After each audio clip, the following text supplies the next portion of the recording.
là, il est prêt, il fend la foule, non, il traverse la scène, sous vos applaudissements. Merci. À toi. Merci, bonsoir. Alors, je m'appelle Romain et je suis chercheur. Ou plutôt, j'étais chercheur jusqu'à ce soir de novembre 2010. Il est 22 heures et je suis au laboratoire de chimie analytique parce que je suis en train de faire une thèse qui consiste à optimiser des méthodes analytiques pour améliorer le diagnostic de la maladie d'Alzheimer.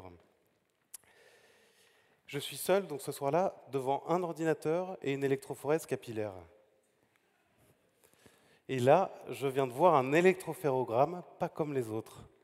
Alors, pour être sûr que mes yeux fatigués et mon cerveau ne sont pas en train de me jouer des tours, j'envoie les résultats dans la foulée au docteur Marcus Otto, un ponte de la neurologie mondiale. Il me rappelle immédiatement et me dit « Romain, tu t'es trompé, tu as analysé les mauvaises molécules. Mais arrête tout de suite, tu viens peut-être de révolutionner le monde du diagnostic d'Alzheimer. Alors ne publie rien, on va déposer un brevet. » À ce moment-là, je comprends que mon postdoc à Chicago est fini. Au revoir mes collègues chercheurs, adieu ma paillasse préférée. C'est à ce moment-là que ma vie d'entrepreneur et ma croisade contre Alzheimer ont commencé. Alors une petite aparté sur Alzheimer. Alzheimer, pour moi, on en parle peu, ou alors quand on en parle, c'est toujours au travers de chiffres. Il y a 20 000 nouveaux cas chaque mois en France de patients atteints d'Alzheimer, plus de 200 000 par an en France. Mais au travers de ces chiffres, c'est des histoires. C'est comme par exemple celle de mon grand-père qui, petit à petit, progressivement, s'est installé dans la solitude. Et c'est pour moi ce facteur-là qui a accéléré l'apparition des symptômes lourds. Alors aussi, bien sûr, on est tous concernés, notre entourage et peut-être malheureusement un jour nous, et j'espère pas, bien sûr. Mais pourquoi le diagnostic, on en parle? Parce qu'aujourd'hui, le diagnostic, il est très long à mettre en place, très coûteux, et il résulte d'une combinaison de tests, imagerie, PET scan, IRM, tests cognitifs, et tout ça, c'est peu accessible, et ça met en tout cas beaucoup de temps, puisque le médecin met 3 à 4 ans avant de délivrer le diagnostic à partir des premiers symptômes. C'est beaucoup trop long. Et surtout, aujourd'hui, le diagnostic définitif et de certitude est toujours délivré post-mortem. Alors imaginez un diagnostic non invasif, fiable, accessible au plus grand nombre. Mais vous pouvez très bien me dire, mais pourquoi faire un diagnostic d'Alzheimer alors qu'il n'existe pas de traitement pour cette maladie?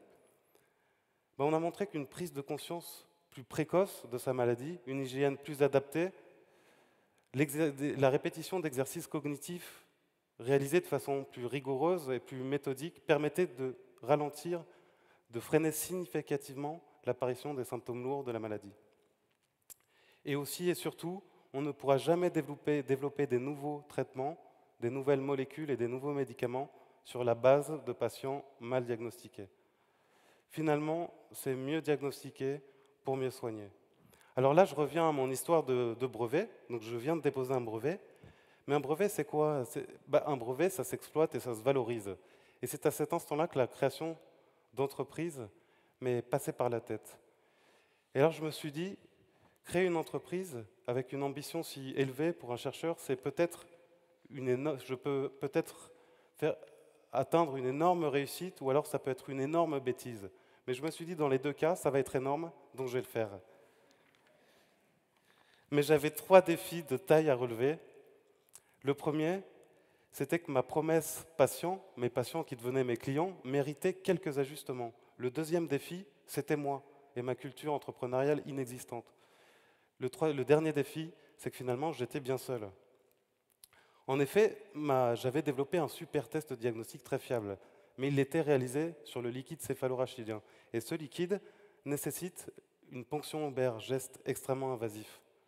En effet, je me mets à la place de mes patients. Imaginez, vous allez à l'hôpital pour recevoir un diagnostic de la maladie d'Alzheimer et vous allez donc subir une ponction lobaire, c'est-à-dire souffrir pendant des heures pour apprendre que vous avez une maladie irréversible et en plus, il n'y a pas de traitement. Donc à force d'efforts, j'ai réussi à réduire ce geste de la ponction lobaire à une simple prise de sang. Bravo. Merci.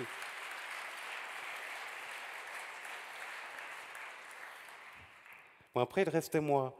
Le chercheur devait faire SAMU. J'ai donc dû faire mes classes. C'est un peu l'équivalent de ma ponction Ambert. J'ai donc fait des formations à HEC, management, formation en marketing, propriété intellectuelle, droit, finance.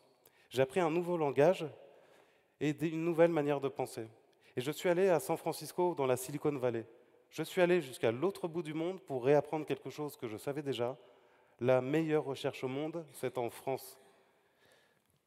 Fort de ces constatations et de ces avancées, j'étais toujours aussi seul et j'ai donc eu la chance de fédérer le directeur de laboratoire qui était anciennement l'encadrant de ma thèse, Myriam, un informaticien de haut vol et un mathématicien de renommée mondiale, Hervé, érudit pour l'informaticien. J'ai donc à mes yeux créé la meilleure équipe au monde pour proposer le meilleur produit au monde. Alzoïs, créé en 2014, proposera le premier test diagnostique non invasif, fiable, pour diagnostiquer la maladie d'Alzheimer aussi sûrement que la trisomie 21 ou l'hépatite C. Mais des projets et des découvertes comme ça, les laboratoires français en sont pleins, le CNRS et d'autres laboratoires. Le problème, c'est que la route est longue qui mène le chercheur à l'entrepreneuriat. J'espère que les chercheurs imposeront leur chance et, comme moi, trouveront leur raison d'entreprendre. Merci beaucoup. Bravo!